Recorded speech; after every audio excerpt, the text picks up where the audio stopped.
அன்பான மக்களே, நம்மளோட மகாநதி சீரியல் எடிட்டர் இருக்கார் இல்லையா, அவர் வந்து நேத்திக்கு வந்து ஒரு போஸ்ட் போட்டிருந்தார் இல்லையா, விஜய் வந்து ஒரு ஃபோட்டோவை பார்த்துக்கிட்டு இருக்கிற மாதிரி ஒரு போஸ்ட் போட்டிருந்தார். அது என்ன அவங்க அம்மாவா இருக்குமோ, அப்போ இல்லை காவேரியா இருக்குமோ அப்படின்னு சொல்லி எல்லாம் பார்த்துக்கிட்டு நம்ம யோசனை பண்ணிக்கிட்டு இருந்தோம். அப்போ காலையில் வந்து அந்த ப்ரொமோ வரும் அப்படின்னு நினச்சப்ப அந்த ப்ரொமோ வரல. இப்போ வந்து தாத்தாவும் விஜய் இருக்கிற மாதிரி ப்ரொமோ வந்தது. அதுக்கப்புறமா வந்து சாயந்தரமாக அவர் வந்து என்ன பண்ணியிருக்காரு, இந்த நிலா இருக்குது பார்த்தீங்களா, நடு ரோடு, அதில் ஒரு நிலா நல்ல இருட்டு. இந்த பிக்சரை வந்து அவர் வந்து மகாநதி ப்ரொமோவோட கனெக்ட் பண்ணி அவர் வந்து இதை போஸ்ட் பண்ணியிருக்காரு. மகாநதி ப்ரொமோ கீழே அதில் வந்து டேக் பண்ணி இந்த போஸ்ட்டை போட்டிருக்காரு. என்ன அப்படின்னு சொல்லி தெரியல. இதில் ஏதோ பெரிய பிரச்சனையில் பெரிய ட்விஸ்ட் இருக்குது அப்படிங்கிறதான். காவேரியை வந்து தேடி போவாரோ விஜய் அப்படிங்கிற ஒரு கேள்வி இந்த பிக்சரை பார்த்தோன்னே நமக்கு வருது. கண்டிப்பாக போகிறதுக்கு நிறைய சான்ஸ் இருக்குது. காவேரி எங்கே போயிருப்பா, எங்கே கூட்டிகிட்டு போயிருப்பாங்க அப்படின்னு சொல்லி தேடி போகிறதுக்கு நிறைய சான்ஸ் இருக்குது. காவேரி வந்து நைட்டில் தான் இந்த ஷூட்டுமே வந்து இப்போ 2 போஸ்ட்டுமே வந்து நைட்டில் தான் நடந்திருக்குது இதோட இது. அப்போ வந்து நைட்டில் வந்து விஜய் வந்து ஃபோட்டோவை பார்த்துட்டு உடனே நம்ம காவேரி தேடி போகணும் அப்படின்னு சொல்லி போகிறாரா என்ன அப்படின்னு சொல்லி தெரியல. அதுக்கு சான்ஸ் நிறையவே இருக்குது. அதனால் வந்து காவேரி நம்ம தேடி போகணும் அப்படின்ட்டு போகிறாரா. இப்போ ரைட்ரு வந்து ப்ரொமோவையும் இந்த போஸ்ட்டை கனெக்ட் பண்ணியிருக்கிறது எனக்கு என்னன்னு ஒன்றும் புரியலைங்க.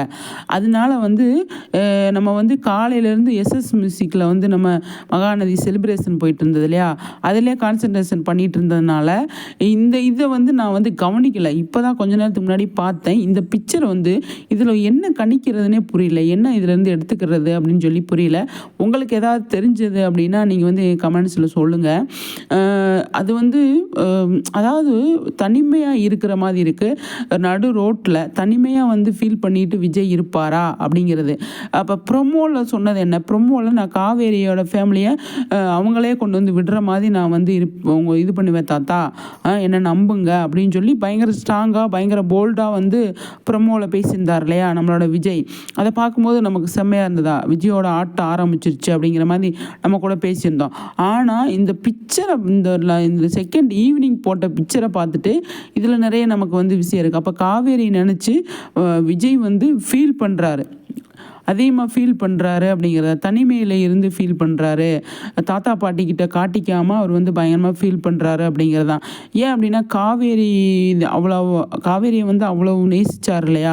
அதனால் வந்து கிட்டத்தட்ட இந்த வாரம் ஃபுல்லாகவே வந்துட்டு காவேரியை நினச்சி அவர் ஃபீல் பண்ணுற மாதிரி சீன்ஸ்லாம் எடுத்திருப்பாங்களோ அப்படிங்கிறது. அதனால் வந்து வீட்டில் இருக்க முடியாமல், காவேரி இல்லாமல் வீட்டில் அவரால் இருக்க முடியல. அதனால் வந்துட்டு கார் எடுத்துகிட்டு வெளியில் வர்றப்ப ஒரு இடத்துல வந்து இறங்கி நிற்கிறாரோ அப்படின்ற மாதிரி தோணுது. ஆனால் அந்த இடத்துல கார் இல்லை, யாருமே இல்லை, அழகான ஒரு நிலா தெரியுது.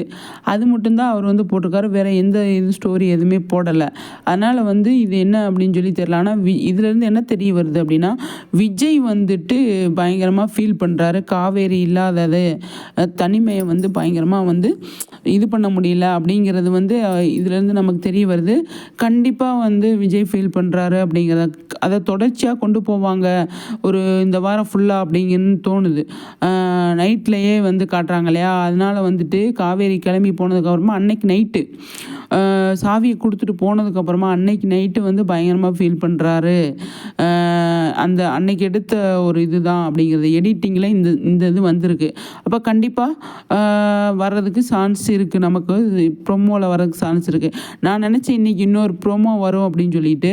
இன்றைக்கி எஸ்எஸ் மியூசிக்கில் வந்து அவங்க வந்து பார்ட்டிசிபேட் பண்ணிவிட்டு அதிலேயே பிஸியாக இருந்ததுனால நம்ம வீக் ஆஃப் ஃப்ரெண்ட்ஸ் எல்லாருமே வந்துட்டு அதிலே நிறைய பிஸியாக இருந்துட்டோம் இல்லையா. அதனால் வந்துட்டு இதை நான் கவனிக்க மாட்டாங்களோ நம்மளை அப்படின்னு சொல்லிட்டு, நம்மளன்றதில்ல, அதாவது ப்ரொமோவை பற்றி யோசிக்கலை நம்ம யாருமே. இல்லாட்டி போய் கேட்டிருந்தாலே கண்டிப்பாக போட்டிருப்பாங்க.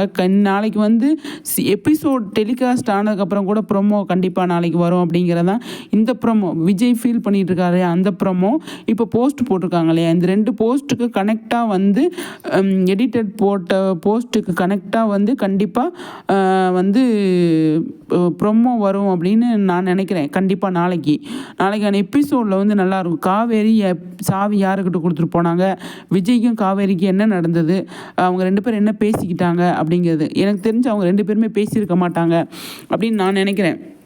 விஜயும் சரி காவேரியும் சரி 2 பேருமே பேசியிருக்க மாட்டாங்க அப்படிங்கிறதான். தாத்தா பாட்டியை வந்து நான் வந்து பார்த்துட்டு போகலான்னு தான் வந்தேன் அப்படின்னு சொன்னோன்னே வந்து விஜய்க்கு வந்து பயங்கரமாக தூக்கி வாரி போட்டுருச்சு.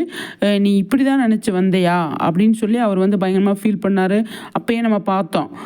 அப்போ வந்து காவேரி தாத்தா அவளை இப்போ எதுவுமே கேட்காதீங்க, சாவியை வாங்கிட்டு நீங்கள் அனுப்பிடுங்க அப்படின்ற மாதிரி தான் விஜய் சொல்லியிருப்பாரு அப்படிங்கிறத தாத்தாவோட கோவத்துலேருந்து நமக்கு தெரிய வருது. கோவம் வந்து தாத்தா வந்து என்ன சொல்கிறாரு, என்னடா விஜய் இப்படி பண்ணிட்ட அப்படின்னு கேட்குறாரு இல்லையா.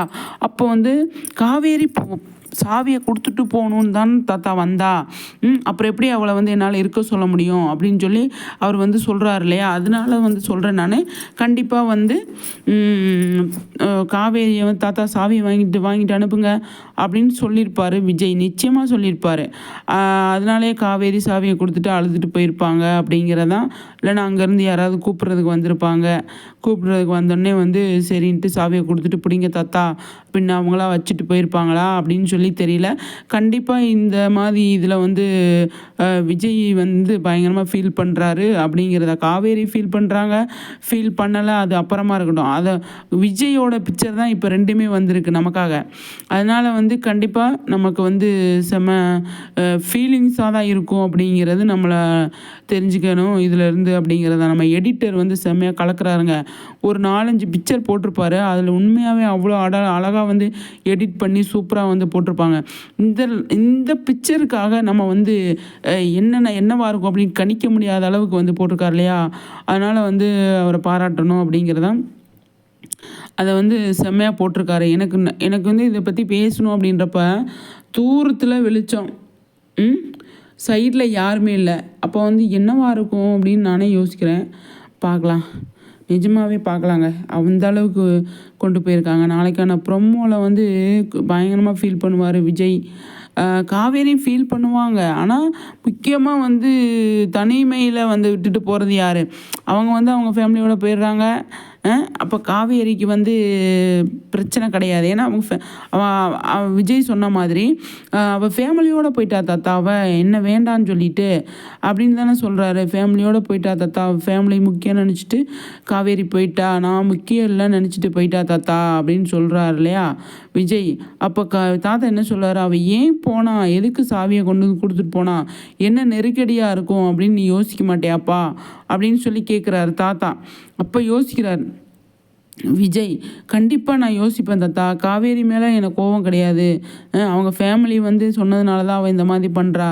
காவேரி எந்த தப்பும் பண்ண மாட்டா. எனக்காக என்னை எதிர்த்து அவள் எதுவுமே பண்ண மாட்டா தாத்தா. என்னை பற்றி அவளுக்கு தெரியும் அப்படின்னு சொல்கிறார் இல்லையா விஜய்.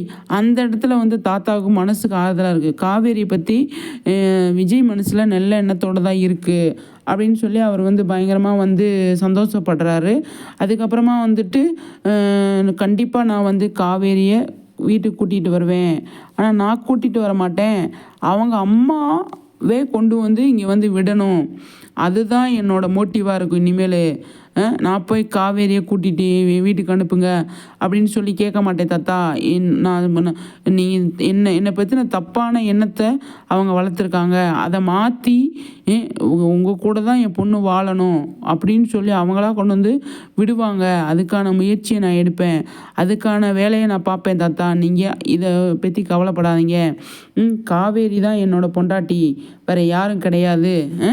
காவேரிக்காக நான் என்ன வேணா பண்ணுவேன். காவேரி என்னோட வாழ்க்கையில் வந்து அவ்வளவு நல்லதை பண்ணிட்டு போயிருக்கா தாத்தா. காவேரியால் தான் நான் இந்த இடத்துல நிற்கிறேன், இந்த அளவுக்கு நான் ஆளாக இருக்கேன். அதுக்கு முன்னாடி நான் எப்படி இருந்தேன் அப்படிங்கிறது உங்களுக்கு தெரியாதா அப்படின்னு சொல்லும்போது தாத்தா சொல்கிறாரு, அதுதான்ப்பா காவேரி அவ்வளோ நல்ல பொண்ணு.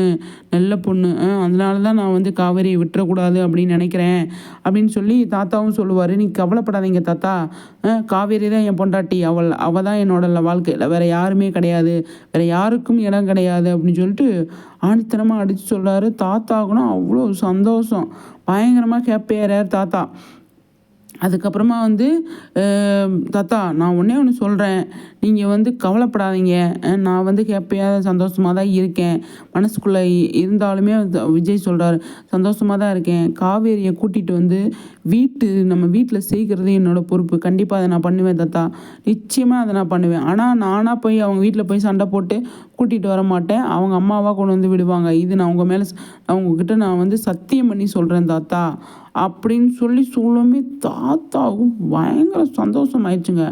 அவ்வளோ சந்தோஷமாயிடுச்சு, நம்ம பேரன் இந்த அளவுக்கு சொல்கிறானே அப்படின்னு சொல்லிட்டு பார்க்கலாம். நாளைக்கான எபிசோடு எப்படி இருக்கும் அப்படின்னு நினச்சிட்டு பார்க்கலாம்.